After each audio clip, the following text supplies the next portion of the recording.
नमस्कार, मैं पायल कुमारी अपनी यूट्यूब चैनल में आप सभी का स्वागत करती हूँ। आप लोगों के सामने एक खिलौना गीत प्रस्तुत करने जा रही हूँ। आशा करती हूँ आप लोगों को अच्छी लगेगी, तो प्लीज़ चैनल को सब्सक्राइब, लाइक, शेयर कर दीजिएगा।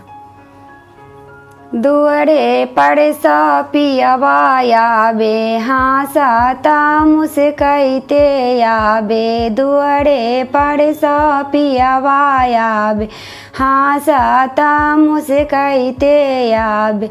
धनी है आजो के दीना, खुशी दिन कहाँ रे कहाँ ने ओता बाहे।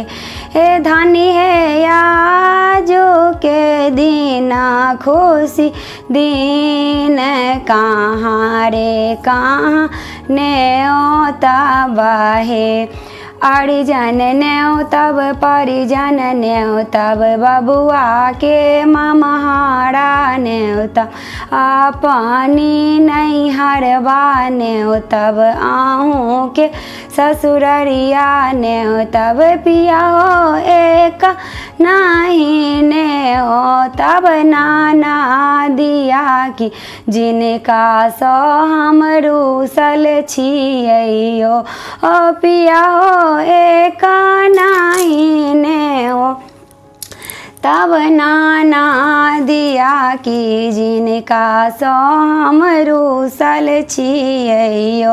ओ आंगने में शोभा भी आबे, हाँसता मुस्कैते आबे। आंगने में धानी आबे, हाँसता मुस्कैते आबे। पिया हो आजो के दीना, खुशी दीना कहाँ रे कहाँ ने तब हे। पिया हो आजो के दीना, खुशी दीना कहाँ रे कहाँ ने तब यो।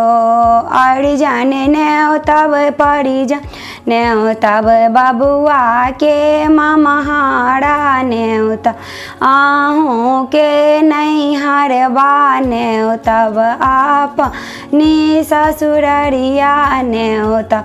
धनी है कहाँ माने हो तब, बहिनिया की जिनका से सोहावन लागो है। धनी है कहाँ माने हो तब, बहिनिया की जिनका से सोहावन लागो है। आए बाके ताए बे कर तो, भरी भरी थारी खैबे कर तो, गली कुची घिनै बे कर तो, इंडा चढ़ पंचैती कर तो, गैया महिषी खोलबे कर तो।